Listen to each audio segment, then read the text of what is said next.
Olá pessoal, bem-vindos ao Abapuru Educação Antropofágica, um canal dedicado à discussão, ao consumo e ao gosto por literatura e cultura. O nosso objetivo aqui é construir com vocês uma experiência de leitura orientada e assistida de grandes obras nacionais e internacionais. Isso significa que vocês não vão ter contato com esses livros por meio de um breve resumo ou de uma simples resenha, mas de fato por meio de uma experiência passo a passo, comentada, dinâmica e viva de leitura, aprofundada. E isso com certeza vai te preparar não só para qualquer prova que você venha enfrentar, mas também para se apropriar desses conteúdos para a sua vida. E para dar início ao nosso projeto, nós escolhemos a obra de um grande pensador da contemporaneidade, o polonês Zygmunt Bauman, e nós começaremos então com a obra Amor Líquido.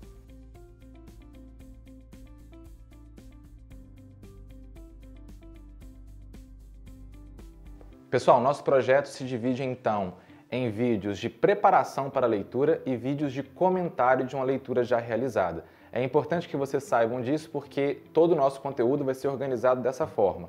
A princípio, para tratar do Amor Líquido do Bauman, nós vamos discutir algumas questões gerais importantes para que você faça a entrada no livro.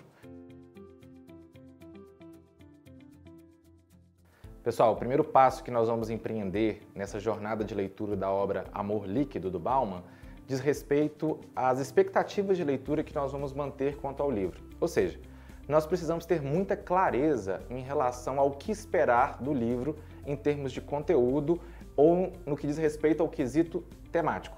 Em Amor Líquido, o Bauman trata da construção, ou melhor, da dissolução, da fragilidade dos vínculos e dos laços construídos pelos seres humanos. No que diz respeito a esses laços, ele trata tanto de laços de ordem afetiva, que envolvem relacionamentos amorosos ou a amizade, mas também laços de ordem mais ampla, como a construção de uma nação, de um partido, de um grupo identitário. Ou seja, o objetivo de discussão do autor nessa obra é tentar entender como é que o ser humano consegue construir relacionamentos na contemporaneidade. O segundo passo de preparação para a leitura, para o enfrentamento dessa obra do Bauman, diz respeito a entendermos a estrutura ou a forma como o texto foi redigido. À primeira vista, a obra pode impressionar ou causar confusão porque ela não é organizada de uma forma muito linear. Vocês vão observar que os capítulos são organizados de forma razoavelmente independente. E mais do que isso, dentro de cada capítulo, existem cabeçalhos que estão sinalizados em negrito, que são mais ou menos tópicos ou focos temáticos que o Bauman pretende abordar naquele momento. No entanto, um cabeçalho em negrito, que vai ter um comentário, um certo desenvolvimento, uma certa análise, não necessariamente diz respeito ao próximo cabeçalho em negrito. Ou seja, cada tópico do livro vai ser razoavelmente independente entre si. Isso não significa, porém, que eles sejam completamente avulsos.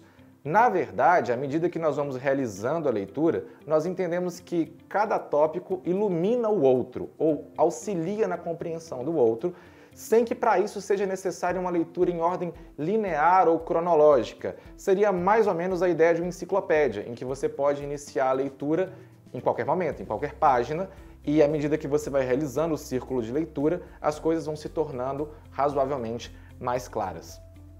Ou seja, o livro, a princípio, tem uma estrutura que parece fragmentária ou desordenada, mas isso é intencional e existe uma razão para que isso aconteça, que vai se revelar à medida que a leitura for feita. Então, tenham em mente também essa segunda questão, que diz respeito à estrutura do nosso livro. Pessoal, outro elemento a ser considerado por nós no processo de preparação ou de criação de expectativas para a leitura dessa obra é que a todo momento Bauman faz uso do recurso da intertextualidade. Isso significa que, por ser um pensador do campo da filosofia, ele não se atreve a pensar sozinho. Ele sempre vai estabelecer diálogo com uma certa tradição ou com os teóricos que o precederam. Mas a intertextualidade não para por aí, ou seja, ela não se limita ao campo acadêmico. Vocês também vão observar que, por ser sociólogo, ele faz referência a objetos da cultura pop, como séries, filmes e outros itens culturais. Portanto, fica a dica, algo a ser observado durante a leitura da obra é o fenômeno da intertextualidade, que é fundamental para a construção da argumentação do autor.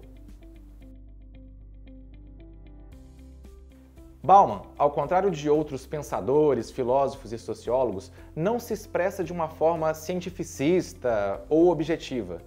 Ao contrário, a linguagem do autor é bastante poética.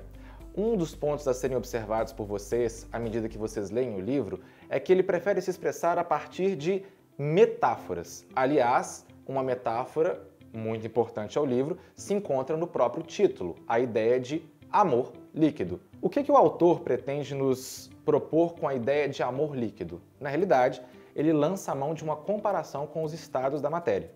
Da mesma forma como o estado sólido é caracterizado por uma certa organização ou por uma certa rigidez das partículas, o estado líquido, em contrapartida, é um estado de maior agitação e, se nós pensarmos, um líquido se adequa ao recipiente em que ele está e é caracterizado por uma certa fluidez, ele nos escapa por entre os dedos, é difícil de ser alcançado, tangido, e é justamente essa a ideia das relações amorosas ou afetivas na contemporaneidade. Elas são líquidas porque elas são fluidas, elas são rápidas, elas não são sólidas para se manterem como algo rígido e organizado.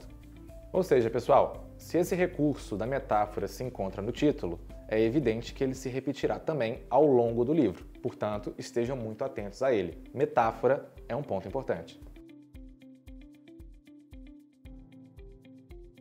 Por fim, por meio desse apanhado de considerações que vocês têm que tomar em conta antes da leitura do livro, algo já deve ter ficado bastante claro.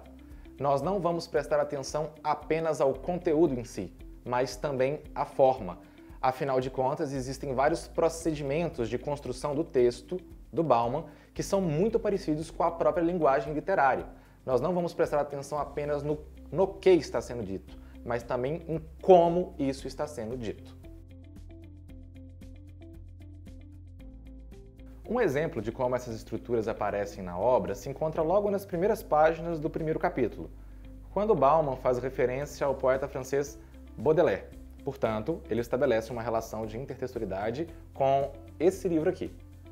Nessa obra, escrita no século XIX, o Baudelaire faz uma série de poemas em prosa nos quais ele mostra cenas da vida parisiense, de uma metrópole do século XIX. E nessa obra existe já uma estrutura fragmentária, já que cada poema em prosa não tem uma relação muito direta com o outro.